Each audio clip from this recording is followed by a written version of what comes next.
The stock market has come a long way. I was, when we had the Triple Crown winner the other day, American Pharoah, 37 years since we've had a Triple Crown winner. I thought it'd be kind of interesting to go back and look at where the stock market was in that year, 1976 or 67 or whatever, where the stock market was. And so I went back to look at where the Dow Jones Industrial Average was on June, the same day as the race was run here.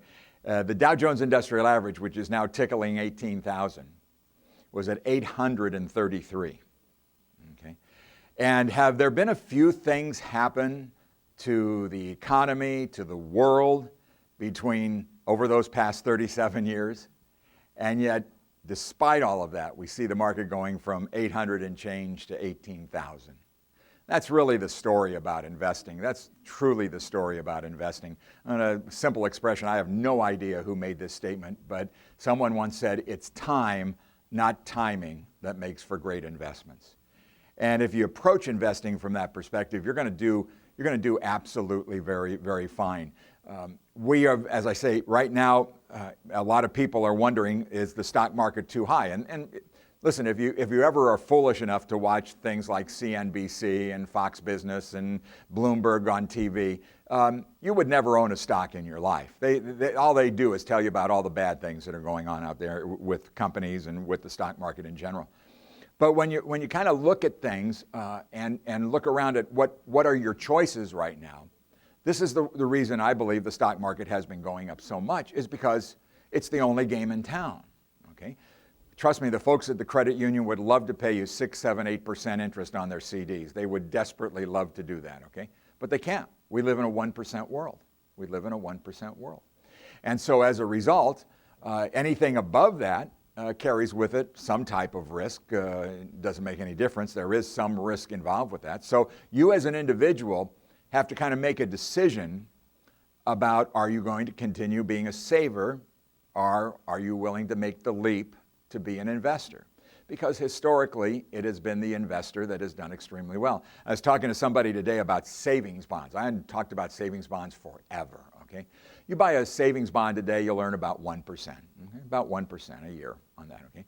Any of you have heard of the rule of 72? Okay. Rule of 72 is real simple. It tells you how long it will take you to double your money. You take the number 72 and you divide it by whatever rate of return you're getting on your money. So if you buy a CD today, it will double its money in 72 years. Okay. After taxes and inflation, you're actually losing money on that deal. You're losing money on that deal. So the stock market has become the only place in town, and I think that's okay. That's okay. As long as you understand what you're getting into when you make a stock market investment. I carry this book around with me wherever I go and do talks like this, and it's a book called Winning the Loser's Game, written by Charles Ellis. It is just a classic. It is incredible. It's been out. This is 6th edition of the book, Winning the Loser's Game by Charles Ellis. And I talk to a lot of senior groups, and a lot of these people are very, justifiably, these people, I'm one of them, okay, are very nervous about their money, okay? They're on a fixed income. They in their mind, they believe they cannot tolerate any risk at all. And so as a result, they wind up having their money in interest-bearing accounts that pay little or nothing, okay? And it makes it very, very difficult for them to get by. It's creating a lot of dangerous situations right now because they're easy targets for fraud when you have an environment like this. People promise them great returns and they do a good job of selling it, and things like that happen. So in this book, Winning the Loser's Game by Charles Ellis, he talks about the mistake that most people make as they get older, as they get into retirement and become more cautious with their money. And he said, it's very understandable because they're making investment decisions based upon their own perceived mortality, okay? If they can't replace that money if they lose it, okay? What Ellis says in this book, and this was an epiphany when I read it the first time, is that what you really need to be doing, if you're having trouble here, is not with all of your money, but with a chunk of your money, and maybe a good chunk of your money, make investment decisions based upon the life expectancy of the people you want to leave the money to, okay? Now, in my own personal case, our two children have sucked us for all the money they're going to get out of us. Okay, that's over and done with. It's not going to happen anymore. I keep saying that, but it doesn't usually work out that way. Jeez. So now the investment decisions I make are for my grandchildren. Okay, a baby born today has a 50-50 chance of living to be 100. Okay, so my oldest grandkids are 11 years old. And that means that my time horizon for investing is 90 years. Okay. Well, I can tell you what, just going back and look where the stock market was 90 years ago or 20 years ago or 40 years ago, I can pretty much guess that over the next 90 years there will be a lot of shocks that rattle the stock market, but I can pretty much guarantee you that the stock market will be significantly higher then than it is right now. So I thought that was a great way to put it, and the book has, every chapter has a different theme to it. I might get into a couple of others a little bit later on, but I will tell you this, and let me save you the embarrassment of asking the question a little bit later on. My stock market, I'm a 100% stock guy. I love the stock market. I don't like bonds. I don't like other things. I'm a stock guy, and that's me.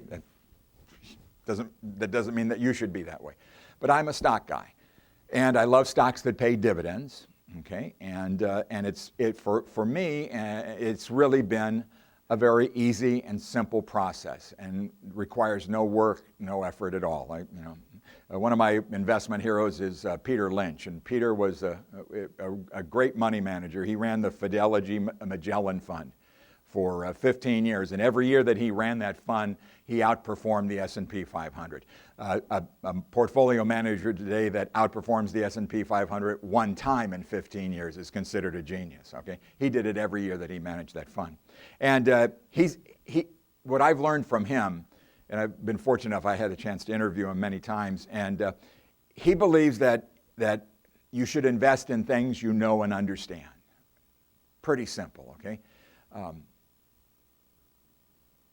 And that really depends on your own lifestyle, your own personal preferences, but invest in things you know and understand.